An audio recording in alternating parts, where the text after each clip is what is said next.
गुरुजी शुक्राना, गुरुजी अनंतम शुक्राना हमारे गुरुजी महाराज का। ओम नमः शिवाय, शिवजी सदा सहाय। ओम नमः शिवाय, गुरुजी सदा सहाय। शुक्राना शुक्राना शुक्राना अनंतम शुक्राना। अब 18th चैप्टर है जिसमें शिवजी का सती से विवाह बताया गया है। श्री नारद जी बोले, हे तात, जब आप कैलाश पर स्थित शिवजी के पास पहुंचे तब शिवजी से आपकी कैसी कैसी बातें हुई तथा शिवजी ने क्या किया। ब्रह्मा जी कहने लगे, शिवजी को सती की प्राप्ति में संदेह था। वे मेरे पहुंचने पर मुझ संसार के रचिता से इस प्रकार की प्राकृतिक मनुष्य के समान शीघ्र ही मुझसे सती की प्रेम पूर्ण बातें पूछने लगे। और वह भी पूछा कि दक्ष ने क्या कहा। काम मुझे विदीर्ण कर रहा है, मैं निरंतर सती का ही ध्यान कार्य करता हूँ। अतएव हे ब्रह्मा, वह सती जैसी भी है मेरी प्रिया बने, आप वैसा ही प्रयत्न कीजिए। तब मैंने उन्हें सांत्वना देते हुए कहा, वृषभध्वज, आपका कार्य सिद्ध होगा। मेरे पुत्र दक्ष ने तो पहले ही आपको अपनी पुत्री देने का संकल्प कर लिया है। उसने कहा है कि शिवजी स्वयं ही मुझसे मेरी कन्या की प्रार्थना करते हैं तो मैं उन्हें अवश्य दूंगा। शिवजी जब भी चाहे शुभ लगन और मुहूर्त में मैं उन्हें अपनी कन्या भिक्षा के रूप में देने को तैयार हूँ। अतः हे वृषभ ध्वज, अब आप शुभ लगन और शुभ मुहूर्त विचार कर उनके घर चलकर पानी ग्रहण कर लीजिए। इस पर शिवजी हंस पड़े। उन्होंने कहा, अच्छा, तुम्हारे और नारद जी के साथ तो मैं उनके घर जाऊंगा। इस अवसर पर आप अपने मारीची आदि पुत्रों को भी बुला लीजिए और मेरे गणों को भी साथ ले लीजिए, तब मैं दक्ष के घर चलूं। मैंने अपने मारीची आदि पुत्रों का स्मरण किया। वे सब मेरे मानसिक पुत्र बड़ी प्रसन्नता से शीघ्र ही मेरे पास आ गए और शिवजी के स्मरण करते ही गरुड़ पर बैठे भगवान विष्णु भी लक्ष्मी सहित चले आए। फिर तो चैत्र शुक्ल त्रयोदशी रविवार के दिन फाल्गुनी नक्षत्र में शिवजी ने यात्रा शुरू कर दी। मैं, ब्रह्मा, विष्णु आदि सब देवता और मुनि उनके साथ गए। मार्ग में जाते हुए शिवजी की अत्यंत शोभा हुई। देवताओं और शिवजी के गणों ने बड़ा उत्सव किया और शिवजी की इच्छा से हाथी, नंदीश्वर, व्याघ्र, सर्प और जटा तथा चंद्रकला आदि सब यथा योग्य उनके भूषण बन गए। फिर नंदीश्वर पर आरूढ़ शिवजी देवताओं सहित शीघ्र ही दक्ष के घर पहुंचे। दक्ष ने बड़ी विधि से उनकी पूजा की। हम सबकी भी पूजा हुई। दक्ष ने सबको सुंदर आसन आदि देकर बड़ा सत्कार किया। फिर मेरे पुत्र दक्ष ने मुझसे कहा कि अब आप विवाह संबंधी सब कार्य कराइए। मैंने बहुत अच्छा ऐसा कहकर सब कार्य कराया। दक्ष ने नवग्रहों के बल से शुभ लगन से शिवजी के लिए सती का कन्यादान किया। शिवजी ने सर्वांग सुंदरी दक्ष पुत्री का पाणी ग्रहण किया। समस्त देवता और मुनि स्तुतियों द्वारा शिवजी को प्रसन्न करने लगे। नित्य गान का बड़ा उत्सव हुआ। देवताओं और मुनियों को परम आनंद प्राप्त हुआ। शिवजी को अपनी कन्या का दान कर दक्ष भी कृतकृत्य हो गए। शिव और सती भी प्रसन्न हो गए और बहुत सा मंगलाचार हुआ। अब 19th चैप्टर है जिसमें ब्रह्मा जी पर शिवजी का कोप, क्रोधित कैसे हो रहे हैं ये सब बता रहे हैं। ब्रह्मा जी बोले, कन्यादान के पश्चात दक्ष ने शिव के लिए बहुत दहेज दिया, ब्राह्मणों को भी बहुत सा धन दिया। तब लक्ष्मी सहित विष्णु ने उठकर शिव के पास हाथ जोड़कर कहा, हे महादेव जी, आप संपूर्ण ब्रह्मांडों के पिता और सती सबकी माता है। अतएव अब इस रूप में शक्ति से देवताओं, मनुष्यों और सज्जनों का कल्याण कीजिए। तब शिवजी ने हंसकर एवमस्तु कहा। यह सुनकर विष्णु जी अपने स्थान को चले गए। तदंतर सती और शिव ने मेरी आज्ञा से यथाविधि अग्नि की प्रदक्षिणा की और गीत नृत्य आदि का अद्भुत महोत्सव हुआ। शिव की माया ने देवताओं, मनुष्यों, राक्षसों सहित सारे विश्व को मोहित कर दिया। मैं भी मोहित हो गया। विवाह कराते समय दक्ष की पुत्री पतिव्रता सती को देखकर मैं कामाविष्ट हो गया। ये ब्रह्मा जी अपनी बात बता रहे हैं। उनका मुख देखने की इच्छा करने लगा, परंतु सती ने लज्जा से अपना मुख ऐसा ढक रखा था कि मैं देख नहीं सकता था। तब मुझ कामार्थ ने उनका मुख देखने का उपाय विचारा। अग्नि कुंड में बहुत सा गीला ईंधन डालकर थोड़ी सी घी की आहुति दे दी, जिसमें गीले ईंधन से धुआं उत्पन्न होने लगा और अंधेरा हो गया। फिर तो सती के मुख से वस्त्र हटाकर मैंने उसका मुख देख लिया। मेरी इंद्रियों में विकार उत्पन्न हो गया। बर्फ के समान मेरे हृदय की 4 बूंदें पृथ्वी पर गिर पड़ी। मैं शंकित हो उसे छिपाने लगा, परंतु शिवजी ने अपने दिव्य नेत्रों से यह सब देख लिया। तब उन्होंने क्रुद्ध होकर कहा, हे पापात्मा, तूने यह क्या निंदित कार्य किया? विवाह के समय मेरी स्त्री का मुख अनुराग से देखा, क्या जानता था कि शिव को इसका पता नहीं चलेगा? रे ब्राह्मण, त्रिलोक्य में मुझसे कुछ छिपा नहीं है। जैसे तिलों में तेल व्याप्त है, ऐसे ही स्थावर जंगम सबका मैं अंतर्यामी हूँ। ऐसा कहकर शिवजी ने मुझे मारने के लिए त्रिशूल उठा लिया। मारीची आदि मानस पुत्र हाहाकार करने लगे, भयभीत देवता शंकर की स्तुति करने लगे। दक्ष ने भी सामने जाकर हाथ उठाकर शिवजी को शीघ्र ही रोका। शिवजी ने कहा, विष्णु जी के कहने के अनुसार मैं सती को काम दृष्टि से देखने वाले को मार डालूंगा। ब्रह्मा ने आशा भरे नेत्रों से सती को क्यों देखा?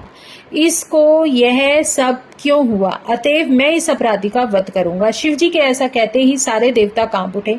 उसी क्षण विष्णु जी ने आकर क्रोध में शिवजी की बड़ी स्तुति की।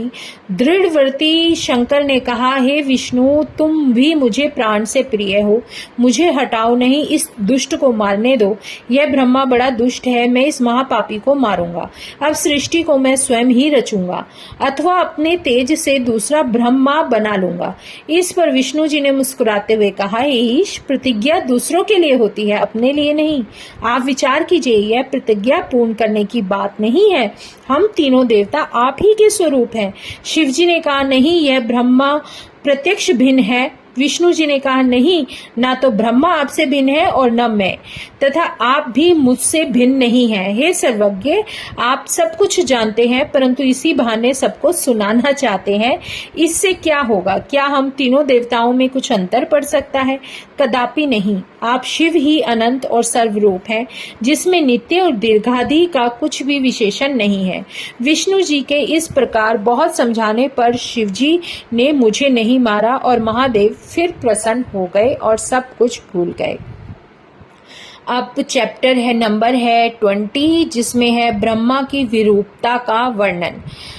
नारद जी ने पूछा, हे ब्राह्मण, हे विदेह मामाक, फिर इसके आगे क्या हुआ? समस्त पापों के नाशक शिव सती का समस्त दिव्य चरित्र मुझे सुनाए और कृपा करें। ब्रह्मा जी बोले, हे नारद, जब शिवजी ने मेरा वध नहीं किया तो सब देवता प्रसन्न होकर जय जय करने लगे, शंकर की स्तुति करने लगे। मैंने भी अनेकों स्त्रोतों से उनकी स्तुति की। तब भगवान शंकर ने प्रसन्न होकर सबके सामने ही मुझसे कहा, हे तात ब्रह्मा, अब निर्भय हो जाओ और मेरी आज्ञा से अपना मस्तक स्पर्श करो। मैंने अपना मस्तक छूकर उन्हें प्रणाम किया। शिवजी मेरे मस्तक पर जा बैठे। इंद्र आदि देवताओं के देखते ही देखते मैं लज्जित हो गया। फिर तो शिवजी की स्तुति कर मैंने उनसे क्षमा याचना की और इस पाप की शुद्धि का कोई उपाय पूछा। शिवजी ने कहा, बस जो रूप मैंने तुम्हारा कर दिया है, तुम इसी रूप से मेरी आराधना करके तप करो। रुद्र सिर से, पृथ्वी से तुम्हारी ख्याति होगी और तुमसे तेजस्वी ब्राह्मणों के कार्य सिद्ध होंगे।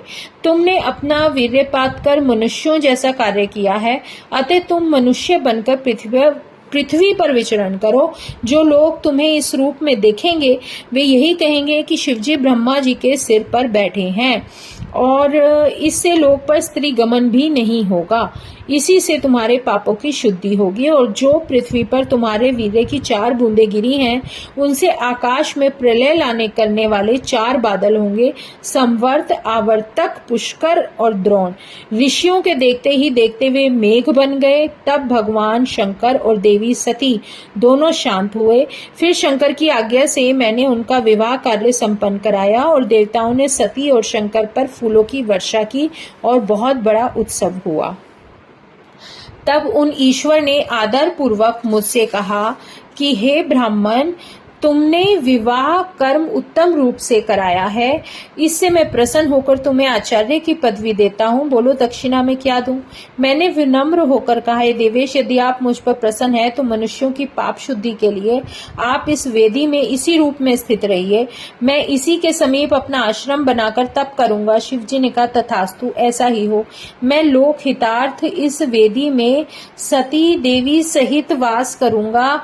पश्चात भगवान शंकर ने हाथ जोड़ दक्ष से सती सहित जाने की विदा मांगी। दक्ष ने बड़े उत्साह से अपनी पुत्री सहित श्री शंकर को विदा किया। शिवजी अपने आश्रम कैलाश धाम पर पहुंचे। वहां पहुंचकर उन्होंने सब ऋषियों सहित देवताओं को विदा किया। तब शिवजी को नमस्कार कर अपने स्थान पर चले गए। शिवजी प्रसन्न हो सती सहित हिमालय पर विहार करने लगी। हे मुने, स्वयं भुवु मनु के समय होने वाले शिव विवाह का यह वर्णन मैंने तुम्हें सुनाया। जो पुरुष विवाह के समय अथवा यज्ञ के पूर्व ही अव्यग्र होकर शिवजी का पूजन कर इस आख्यान को सुनेंगे, उनके विवाह से जुड़े हुए सारे कर्म निर्विघ्न पूर्ण होंगे। कन्याएं भी इसे सुनकर सुख सौभाग्य से पूर्ण होंगी। शील आचार गुणों से युक्त साध्वी तथा पुत्रवती होंगी। है चैप्टर नंबर 21, शिव और सती विहार। नारद जी बोले, हे तात, आपने जो शिव सती का सुंदर आख्यान सुनाया, इसमें शिवजी के विवाह को मैंने भली भांति सुना। अब इसके आगे जो शिवजी के मंगलदायक चरित्र हैं उसे भी सुनाइए। ब्रह्मा जी ने कहा, कैलाश में पहुंचकर सती जी ने सब गणों को आश्रम से दूर जाकर रहने की आज्ञा दे दी। शंकर जी ने भी कहा, अच्छा आओ, और जब मैं स्मरण करूं तब आप शीघ्र ही आ जाना। नंदी आदि गण अपने स्थान को चले गए। तब एकांत पाकर शिवजी सती के साथ रमन करने लगे। कभी पुष्पों की मनोहर माला सती को पहनाते, कभी सती दर्पण में अपना मुख देखती तो शिवजी उनके पीछे खड़े हो जाते और सती के मना करने पर भी उनके कुंडलों को हाथ लगा देते। शंकर जी कभी दूर न जाते और छुप कर सती जी के पास ही आकर खड़े हो जाते। भीति से चकित सती को आलिंगन करते, कभी उनका हार उठा लेते, कभी बाजूबंद, इस प्रकार बार बार स्पर्श करके निकालते और पहनाते। कालिका नामक सती की दासी को आगे आगे चलाकर जब सती उनके पीछे चलती तो वह उनके बड़े बड़े बालों को पकड़ लेते, कभी मनोहर पुष्पों का हार बनाकर प्रिया के आभूषण बनाते और कभी रमणीय पर्वत कुंजों में घुसकर अपनी प्रिया सती के साथ विहरते, मतलब वहां पर घूमते। सती के बिना शंकर को एक क्षण के लिए भी सुख नहीं मिलता था। इसी प्रकार कुछ समय तक कैलाश कुंजों में विहार कर शिवा सहित शिव ने हिमालय पर जाकर भी आनंद विहार किया। इस विहार में उनके 25 वर्ष व्यतीत हुए। चैप्टर नंबर 22 है शिव और सती क्रीड़ा।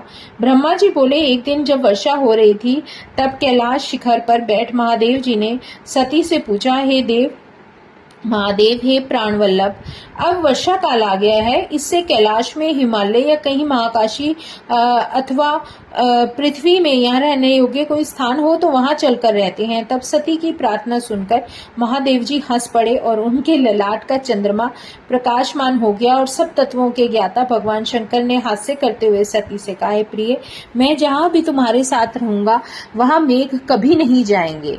वर्षा काल में भी मेघ हिमालय के नितंब पर ही भ्रमण करते रहेंगे और कैलाश पर तो उसके पदभाग में ही भ्रमण करते हैं, इससे आगे वे कभी नहीं जाते। यह सब जानकर आपको चाहे जिस गिजेंद्र किसी भी पर्वत पर चलने की प्रीति हो मुझसे कह दो, पर मेरे विचार से हिमालय सर्वोत्तम है। यहाँ आपके विविध श्रृंगार और विहार होंगे। पर्वतराज की पत्नी मैना भी तुम्हारे मन के अनुकूल ही करेगी। गिरिराज के गण भी तुम पर प्रीति करेंगे। जब कभी तुम शोकान्वित होंगी तो वे तुम्हें समझाया करेंगे। फिर हिमालय शांत स्थान है, यहाँ शांति के उपासक रहते हैं। योगी और मुनि यहीं रहते हैं और अनेकों मृग भी विचरण करते हैं तथा और भी स्थान से बहुत से स्थान हैं। क्या तुम मेरे कैलाश के ऊपर कुबेर को पुरी के ऊपरी भाग में स्थित होना चाहती हो? वहां की कंदराओं में देव कन्याएं गाती रहती हैं। सुमेरु भी सब गुणों से सुंदर है। जहां कहो वहां पर तुम्हारा प्रबंध कर दूं। ब्रह्मा जी कहते हैं, जब भगवान शंकर ने ऐसा कहा तब सती ने अपना मत प्रकाशित करते हुए कहा, हे नाथ, मैं आपके साथ हिमालय में ही निवास करना चाहती हूँ। उसी पर्वत पर आप शीघ्र चलिए। सती के कहने पर भगवान शंकर भी उनको साथ लेकर उस हिमालय पर चले गए जहाँ की कोई नहीं जा सकता था। मनुष्य को तो कौन कहे, वहां पक्षी भी नहीं जा सकते थे। वहां प्राकृतिक छटा छा रही थी। यहाँ रहकर शंकर जी सती के साथ बहुत दिनों तक रमन करते रहे। उनके वहीं इस प्रकार 10,000 वर्ष व्यतीत हो गए। अब वे यज्ञ, तप और स्वरूप चिंतन, त्याग, सती ही में अनुरक्त हो गए और सती सर्वदा महादेव जी का और महादेव जी सती का मुख देखा करते। इस प्रकार शिव सती ने एक दूसरे के अनुराग और भाव की वृद्धि की। अब इसमें नेक्स्ट चैप्टर है मोक्ष शास्त्र वर्णन नंबर 23।